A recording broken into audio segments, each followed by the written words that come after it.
May hapon, Negros. Ini ang Digicast Negros X. Ang nagapanguna nga napulo ka mga balita sa isla sa Negros ang amo ni kadulong sa inyo. Updin ninyo kami via Facebook, YouTube, kag sa among website www.digicastnegros.com. Kaag sarama kay malantaw sa Kika Channel 11 sa Kabangkalan City, Himamaylan City, kag Banuas ang Ilog. Kaag yari na ang top 10 nga mga balita sa Negros subong adlaw. Reklamo nga gipasaka sa kay Provincial Administrator Fernando Diaz, daan nga isusunod sa iya kag isa ka political harassment. Malapit sa 120 ka mga healthcare workers positibo sa COVID-19. Katapos ang Quadra Robbery Group, gintiro patay. Phase 2 sa reclamation project sa Bredco, liwat na ginaprubahan sa konseho. Kag sa Good Vibes, tricycle driver kag iya pasahero nag-turnover sa kahita nga may unod nga cash sa PNP. Inatanan sa Digicast Negros X.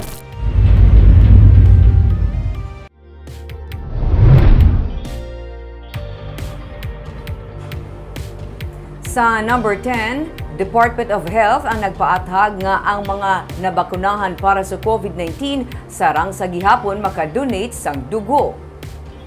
Sa advisory nga ginpagwa sang DOH, ila ginpaathag nga fake news ang nagalapta sa karon nga impormasyon nga hindi na pwede makadonate sang dugo kutob sa mga nabakunahan kontra COVID-19. Sunod sa DOH, bisan sino nga nabakunahan na ang pwede sa gihapon makadonate sang dugo anuman nga oras basta asymptomatic kag 14 na kaadlaw nga naka-recover sa COVID-19 kag makapasar sa mga criteria. Dapat 16 tubtob 65 anyos kag hindi magdubo sa 50 kilos ang kabug-aton. Dapat wala man sang minor o kon major surgery, wala bag-o nga tattoo o kon body piercing, wala naka-pa-anti-rabies o kon anti-tetanus sa nagligad nga isa ka tuig.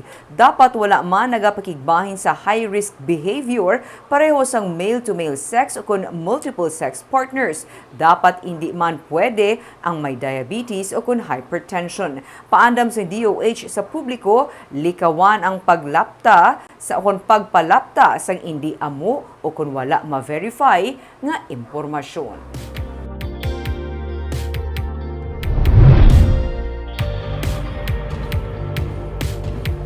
Sa number 9, vaccination para sa 5 to 11 years old ginalauman nga masuguran sa syudad sa Bacolod sa bulan sang Pebrero.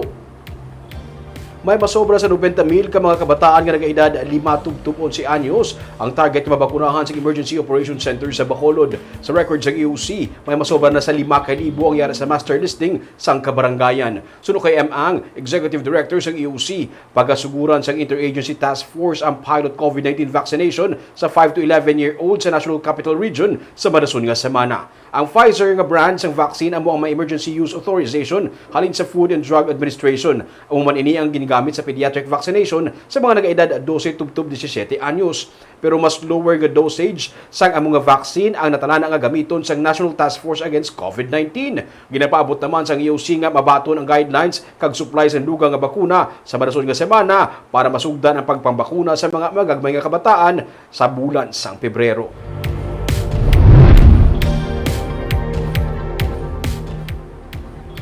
Sa number 8, yara na sa mga local chief executive ang desisyon bahin sa pag-harmonize sang travel guidelines ng Bacolod kag Negros Occidental.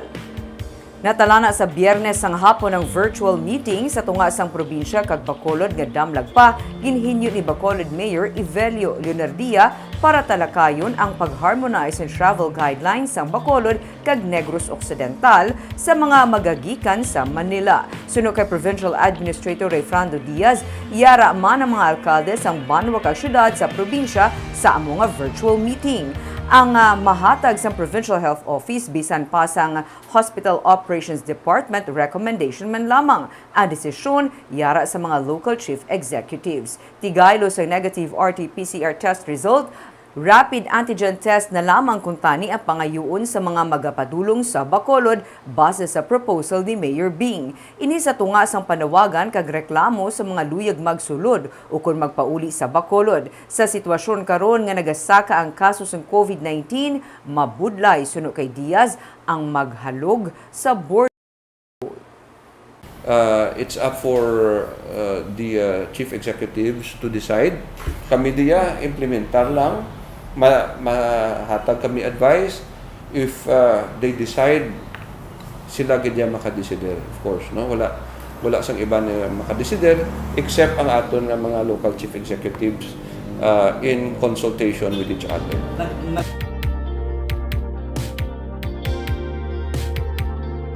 Sa number 7,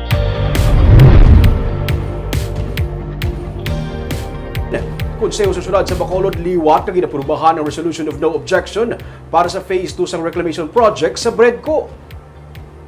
2019 sa ginaprubahan sa Konseho ang Revised Resolution of No Objection o KONRONO para sa Phase 2 reclamation project sa Bredco.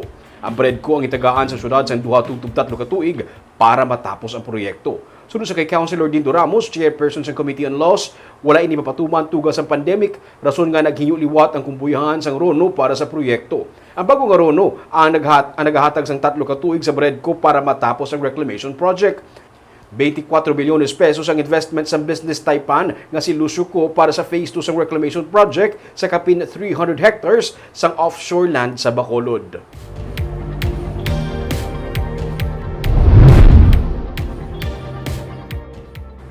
Sa number 6, kaso nga murder ang ipasaka na sang PNP batok sa abyan sang pulis nga nasapwan patay sa Banwa sang Hinigaran. Ginpasaka na kahapon ang kaso nga murder batok kay Constantino Canoy nga amo ang suspect sa pagpatay sa iyaman mismo abyan nga pulis nga si Corporal Nestor Madelo. Si Madelo nasapwan nga patay sa kilid sang dalan sa Barangay Pilar sa Hinigaran sang Domingo matapos maaksidente Sabado sang gabi. Ang ila sinisalakyan upod si Canoy. Suno kay Pulisa Captain Ryan Villasario, hepe sang Hinigaran PNP, mayara sang intention to kill si Canoy. Bangod sa wala niya na gindala sa ospital, ang iya abyan nga si Madelo kag iya pa ini ginbilin kagintago sa maligwin nga lugar. Dugang pa ni Villasario, posible man nga ginhungod ni Canoy ang pagbunggo sa ila salakyan sa nagapark nga truck nga amo ang nagtuga sa kapilasan sa pulis nga iya ginkamatay. Detained sa karon sa Hinigaran PNP si Canoy.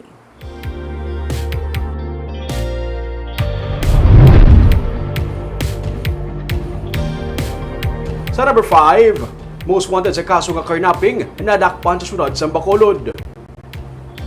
Naaresto sa Dalan Lopez Haina sa Barangay Villamonte sa Bacolod sang Martes ang ginakabig number 2 Regional Most Wanted sang Highway Patrol Unit 7 sa violation sang anti-carnapping.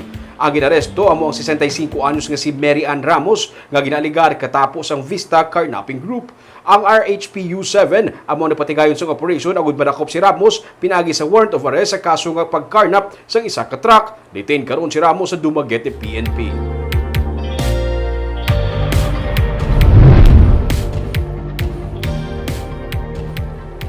Sa number 4, miyembro sang Aki Quadra Robbery Group patay sa pagpaniro. Pagpangluthang nakuha sa CCTV. Nagbisita lang kagabi sa Puroka Sigay, Barangay 2 sa Bacolod ang biktima nga si Donald Joseph Casiano sa haya sang maghimata nga raffles nga iya upod sa Aki Quadra Robbery Group nga ginpatay sa nagligad nga Enero 8. Pagwa gikan sa haya, didto na siya ginbantayan kag ginluthang. Nakita sa CCTV ang pagpaniro sa biktima. Suno kay Lieutenant Jovito Pastrana, Deputy Chief sa Police Station 2, posible may paglalisay o kung hindi pag-intsindihanay sa tunga sang biktima kag sa iya man nga mga upod sa robbery group sa sulod sang haya. Gani siya ang ginbantayan sa iya nga pagwa kag didto na gintiro. Patay si Casiano nga may 5 kaigo sang bala. Ginausisa pa sa karon sang Police Station 3 ang identity sa mga suspect nga responsable sa pagpaniro.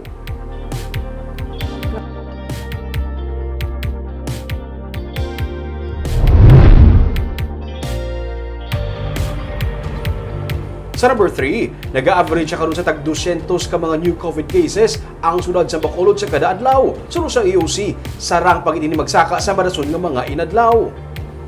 May 232 new COVID-19 cases ang Bacolod kagabi sandig sa records ng Emergency Operations Center. Kung basihan ang data sa EOC, nag-average man sa 200 ang dugang nga mga panibagong COVID-19 cases sa kada adlaw. Sunod sa kay Dr. Chris Orongo, Deputy for Medical Data and Analysis sa Bacolod EOC, kadamaan sa mga nagpositibo asymptomatic kag mild cases kag kalabanan nakapabakuna. Nagapati siya nga sa masunod nga adlaw sarang pamagsaka ang kanamuon sa COVID-19 cases. Nagapabili naman sa kapin 40 o 40% ang utilization capacity rate sa mga ospital sa syudad. Pinakamataas naman ang 1,834 nga new COVID-19 cases sa Western Visayas ang kahapon. Ganimabas kugman nga nagapanawagan ng pamunuan sa Department of Health 6 sa mga may edad na kag may mga comorbidity nga kumpletuhon ang pagpabakuna kag kun mahimo magpa-booster shot agud mas mapangapinan sa virus. Sige man ang atong aggressive na contact tracing at testing. Sige man ang atong preventive measures. So, dapat ba ikinyon ka pumuluyo na ang COVID ay aragapon. Ang atong nagigyan is halungan ta nagigyan sa mapapakuna kita kasi in-practice rin adlaw-adlaw ang minimum health protocol.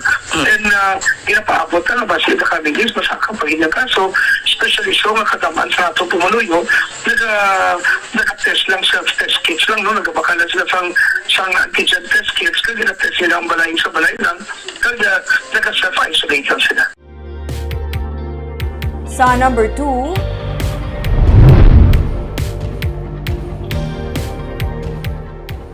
may 30 ka mga bag-o nga Omicron cases nga na-detect sa Western Visayas. Sa datos ng ginpagwa sa Department of Health, ang 30 mga local cases. 12 diri sa Iloilo City, 2 sa Iloilo Province, 1 sa Guimaras, 1 sa Aklan, kag 14 naman ang sa Capiz. May napulo man ka kaso sang returning overseas sa Filipino nga positibo sa Omicron variant sa Western Visayas nga for verification. Ang for verification nagalakip sang 4 sa Iloilo City, 1 sa Iloilo Province, 1 sa Guimaras, 1 sa Aklan, kag 3 sa Negros Occidental. Paathag sa DOH, ang for verification nagakasayuran nga padayon pa ang coordination sa mga natungdan nga LGU kun bala ang kaso gikan gidman sa Region 6 kag kun bala ang pasyente nag-abot na sa iya natungdan nga address. Samtang ang 30 ka local cases ang Omicron variant ang kabahin sa pinakaulihi nga batch sang whole genome sequencing nga ginpatigayon kung sa diin sa 677 ka sample nga gin-sequence, 618 diri ang Omicron variant cases kag 35 naman ang Delta variant cases. Sa 618 naman nga Omicron variant cases, 497 diri ang local cases. Samtang 5 naman ang patay nga confirmed Omicron cases. Sa pihakabahin, naglabot na sa 119 ang mga healthcare workers sa mga ospital sa Negros Occidental ang nagpositibo sa COVID-19. Naglabot naman sa 28 ang mga empleyado sa gobyerno probinsyal nga nagpositibo sa virus. Kag sa numero 1 sa mga balita, subong nga adlaw.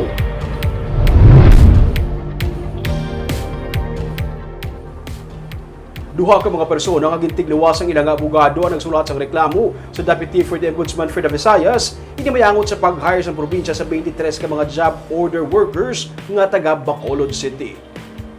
Sa kopya sa complaint kung sa diin ginhatagan man sang kopya ang katapo sa media, ginareklamo nanday Jonathan Buyco nga taga Talisay City kag Lilibeth Caraballo nga taga Escalante City, si Provincial Administrator Refrando Diaz kag anom ka iban pa nga mga department heads kag empleyado sa probinsya angot sa pag-hire bilang job order workers sang 23 ka mga taga Bacolod. Ila ginaaligar nga kuntani ang among hiring na parteneser sa mga pumuluyo sang probinsya. Dugang pa nila, sila ang nag-apply man kuntani sa lokal nga panguluhan sang Negros Occidental pero wala sila nabaton kay wala sila sa mabakod nga endorsement gikan sa isa ka politiko. Wala labot diri, ila ginaaligar nga ang 23 ka mga JO, mga election operators ni Bacolod mayoral candidate Albi Benitez. Bangod sini, ila ginareklamo si Diaz kag ang anom kaiban pa sang technical malversation of public funds kapag supak sang Anti-Graft and Corrupt Practices Act. May kopya nga nabaton si Diaz sang among nga reklamo. Sunod sa Provincial Administrator, daan na ang issue kag nasabat na inidamlag pa. Ining isa ka political harassment sunod sa kay Diaz,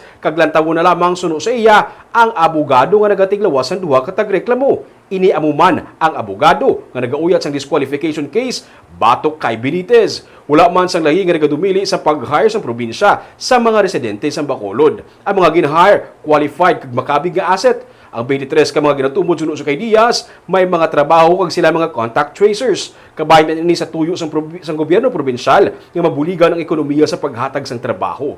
Wala nakasabat si Attorney Marcos Vaflor sa Digicast Negros. Hindi mapapatod kung na-file na gid man sa ang reklamo sa ombudsman. You don't have to believe everything, no? You have to look at the lawyer. Sino ning lawyer nila nga nag-file how? Iya man ni isang lawyer nga nag-file kontra kay Kung Albi when they filed for disqualification. So hindi mo ni makabig yung nga tuod yung nga complaint. Okay? Ano niya? Nang harassment, political harassment niya. No? Hindi sila ginamalisyahan nila ang ginaubrata nga pang-hire, ginaangot nila sa politika. Di inyo na imagination. Di, kung amo nang ginapatihan, yung bahala ka mo dira. No? But ang aton again nga job order program, damo taya sang projects mo, kaubra na sila, contact tracers. Para sa PDMP. Sa Good Vibes, isa ka tricycle driver kag iya nga pasahero ang nag-turn over sa pulis sang nabili nga kahita sa iya nga tricycle nga may unod nga cash. Sa Escalante City, gintawag sang PNP nga onesto ang tricycle driver nga si Arturo Villaran kag iya pasahero nga si Aimee Vergara. Ilagin turnover sa Escalante PNP ang kahita nga nabili sa tricycle nga may unod nga 12,390 pesos. Nakilala na iya sang kahita nga si Riuel Ravina nga dako ang pagpasalamat sa kay onesto sa pagbalik sang iya nga kahita. Sa ilang nga post sa Facebook, gindayaw sang PNP ang ginhimo sang tricycle driver kag sang iya pasahero. Dapat kuno sundon sang iban nga mga pumuluyo ang pamatasan sang luha. Paano ka may pamagdamo pagid ang mga onesto sa Negros? Ning 12,390. Kadako niya, Barb. Sa subong panahon, Oo. dako gid. Dako imo kinahanglan kag ka-tempting ruming, but of course, Wala siya nagpadala sa invitasyon. honest siya. Sila nga doon sa pasahero niya. Oo. Kaagam yun itong mga balita sa Negros subong nga adlaw. Kay man sa panahon karon importante nga may ihibalo ka sa nagakatago sa imo nga palibot. Pero dapat balanse kag eksakto ang mga impormasyon. Parahin kami nga magapangalagad sa Negrosanon. Ako si Barbara Mijares. Tugtog sa buwas ako naman si Romeo Subaldo, mayong hapon.